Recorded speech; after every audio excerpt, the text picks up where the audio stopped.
आचार्य समंतभद्र गुरुदेव ने आज से करीब 1800 साल पहले उसकी रचना की है। आचार्य भगवंत उसमें एक कारिका देते हैं। भोजन वाहन शयन पवित्र अंग राग कुष्मेशु तांबूल वसन भूषण मनमथ संगीत गीतेशु। इसमें अद्य दिवा रजनीवा, दिन में हो या रात में, इन चीजों को लेकर के श्रावक हमेशा कुछ कर्म बंद करता रहता है। किन किन चीजों को लेकर के कर्म बंद करता रहता है? मंदिर आता है, पूजा कर लेता है, धर्म ध्यान कर लेता है, साधु का उपदेश सुन लेता है, लेकिन इन चीजों को लेकर के कर्म बंद करता है। सबसे पहला शब्द आचार्य समंतभद्र गुरुदेव ने भोजन को लिया है। भोजन को लेकर के कर्म बंद, और कर्म बंद के साथ साथ जब इसकी स्मृति परेशान करती है, पहले की स्मृतियां कई बार बहुत परेशान करती हैं। आहार, अरे पहले ऐसा खाते थे, अब ये खाने मिल रहा है। कई बार घर के अंदर ऐसा हो जाता है, जब लाइफ पार्टनर दो में से एक चला जाता है, उसमें भी महिला चली जाती है, तो पुरुष का सबसे ज़्यादा यही रोना होता है। वो थी तो इतना अच्छा मिल जाता था, वो थी तो ऐसा देती थी, वो थी तो ऐसा होता था।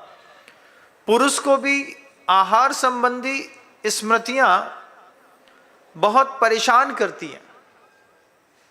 भय की स्मृतियां भी मनुष्य को परेशान करती हैं। वासना की स्मृतियों से भी व्यक्ति वर्तमान में बहुत परेशान रहता है। यह स्थिति परिग्रह के साथ भी होती है। पहले मान लीजिए अच्छा जी अत्यधिक संपदा थी, फिर वह संपदा धीरे धीरे कर्म योग से चली गई। अब गाना गाते हैं, महाराज पहले तो 5 खंड का मकान था, लेकिन किस्मत ऐसी पलट गई कि अब किराए के मकान में रहना पड़ रहा है। तो ये भोजन की, भय की, वासना की और परिग्रह की स्मृतियां इंसान को बहुत परेशान करती हैं। उससे भी वो बहुत तीव्र कर्म बंद करता है। आचार्य समंतभद्र गुरुदेव कह रहे हैं कि ये जो भोजन है, इस भोजन को लेकर के आप कैसा संक्लेश या फिर आप कैसा कर्म बंद करते हैं, एक बार इस पर विचार कर लीजिएगा। और आपके भोजन को लेकर के किसी और को कितना कर्म बंद या संक्लेश होता है, इस पर भी विचार कर लीजिएगा। समंतभद्र भगवान की यह कारिका आगम ग्रंथों में आपको रत्नकर्ण सावकाचार्य पे मिलेगी। वे कह रहे हैं भोजन को लेकर के संक्लेश, भोजन को लेकर के कर्म बंध, ये दो चीजें आप घर में प्रतिदिन करते होंगे। पुरुष को अगर ये नहीं पता कि चौके में घर में क्या बना है, और अगर उसके मन की चीज ना बने, तो उसके मुंह को उतरने में ज्यादा समय नहीं लगता है। और खास तौर से उन परिवारों में, जिन परिवारों में व्यवसाय बड़े बड़े जबरदस्त होते हैं, मान लीजिए सोने चांदी हीरे मोती का बड़ा बड़ा व्यवसाय, सुबह से लेकर शाम तक हम अपने व्यवसाय में व्यस्त रहें, 1 घंटे के लिए घर में खाना खाने के लिए आए, सोचा था ये चीज मिलेगी, पत्नी ने कहा कल का दही रखा है, दही के साथ 2 पराठा खा के काम चला लो। इतने में सबसे पहले पति का मुंह उतर जाता है।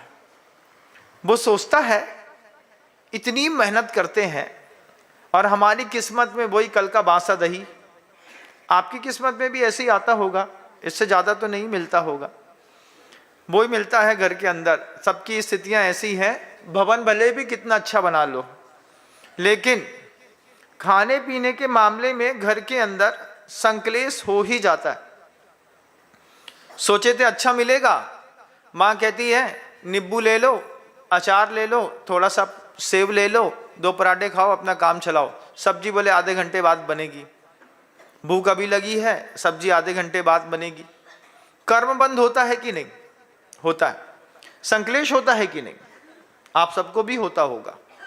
आचार्य महाराज ने ये कारिका गृहस्थ के लिए ही लिखी है। गृहस्थ किन किन चीजों में उलझा है? सबसे पहले वो भोजन को लेकर के बहुत उलझा हुआ है।